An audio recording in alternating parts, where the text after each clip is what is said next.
Assalamualaikum warahmatullahi wabarakatuh. Perkenalkan, nama saya Pradipa Nargia Ramadian dengan NPM 22060317112. Dan pada kesempatan kali ini saya akan kembali membahas tentang framework dari 5 seperti yang telah dijelaskan oleh Pak Dai.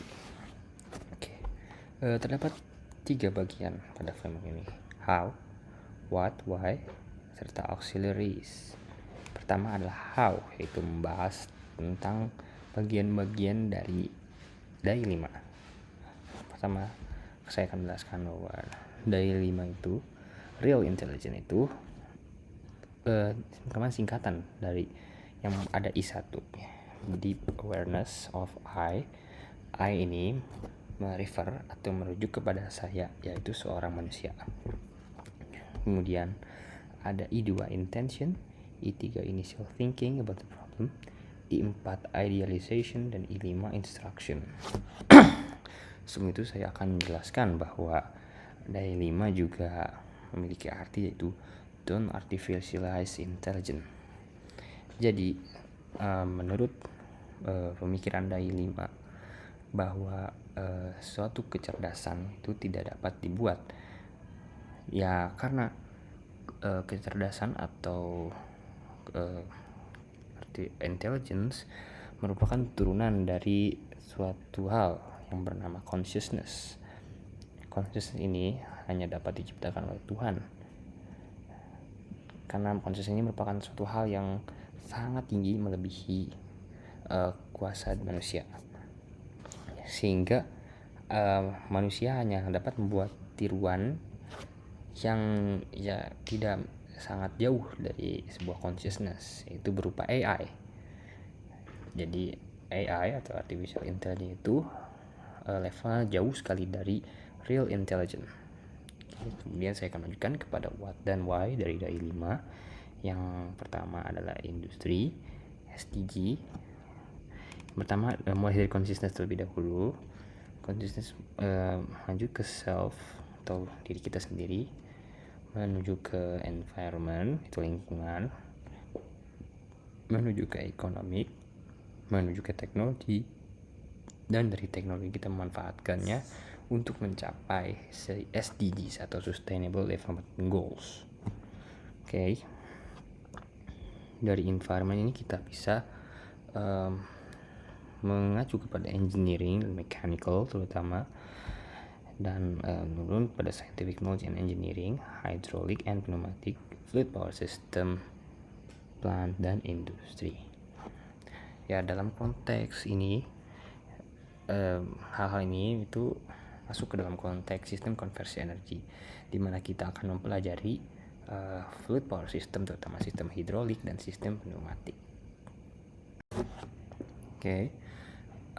Saya juga akan menjelaskan bagaimana cara memanfaatkan AI atau Artificial Intelligence dalam memudahkan pekerjaan kita sehari-hari.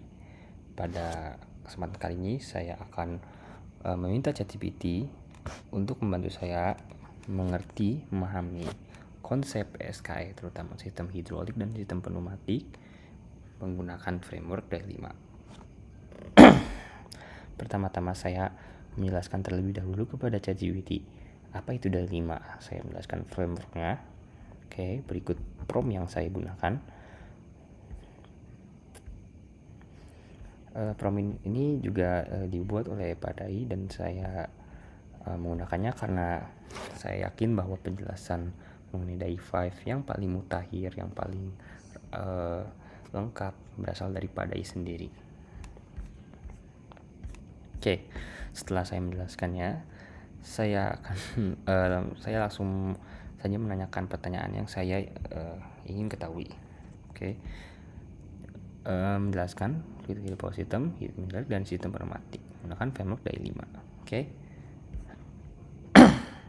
Yang pertama adalah deep awareness of I, yaitu kesadaran diri, memahami bahwa sistem teknis menggunakan untuk menerapkan.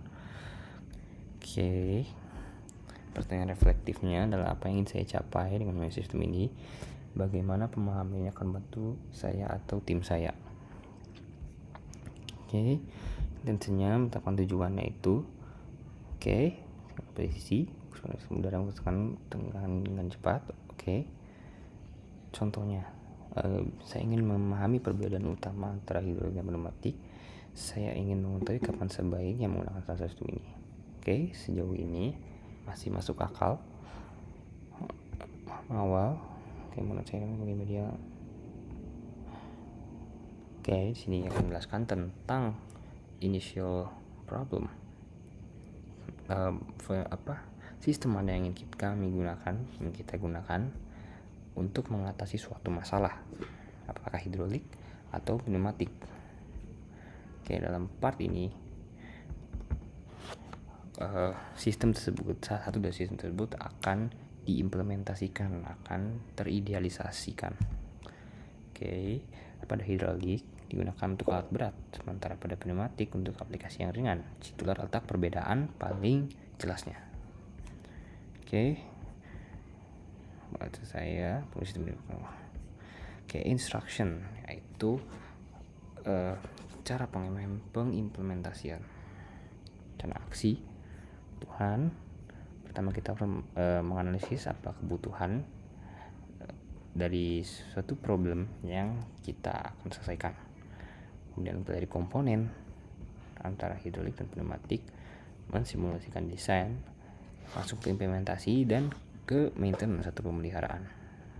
Oke, kesimpulannya, dari 5 kita dapat memahami dan implementasikan sistem fluid power secara sistematis, yaitu secara berurutan, secara terpikirkan dengan baik. Oke, hidrolik cocok untuk aplikasi kebutuhan daya besar dan presisi, sementara pneumatik ideal untuk aplikasi ringan yang memprioritaskan kecepatan dan efisiensi. Kemudian saya lanjut bertanya pada salah satu part yang mungkin ketinggalan oleh ChatGPT, yaitu pada bagian initial thinking. Oke, berupa rumus-rumus atau formula yang saya gunakan dalam perhitungan implementasian sistem hidrolik ataupun sistem pneumatik. Oke, yang pertama adalah hukum Pascal, kemudian hukum daya untuk sistem hidrolik dan pneumatik, efisiensi sistem gemus hitung udara di sistem pneumatik, gas ideal, hukum Boyle, gaya aktuator, laju aliran fluida. Kemudian ada beberapa rumus tambahan, yaitu rumus tekanan dalam sistem vertikal.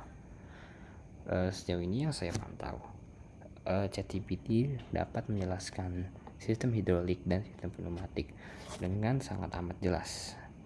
Mungkin dengan perkembangan teknologi, sistem kecerdasan buatan atau AI ini sudah sangat canggih, dan bahkan bisa dibilang walaupun mungkin saja masih sangat jauh dari real intelligence, tapi akan suatu saat AI mungkin saja akan mendekati real intelligence. Semutakhir-mutakhirnya AI mungkin saja dapat mendekati, tapi tidak akan menyaingi ataupun mengalahkan real intelligence. Oke, sekian dari saya. Terima kasih. Assalamualaikum warahmatullahi wabarakatuh.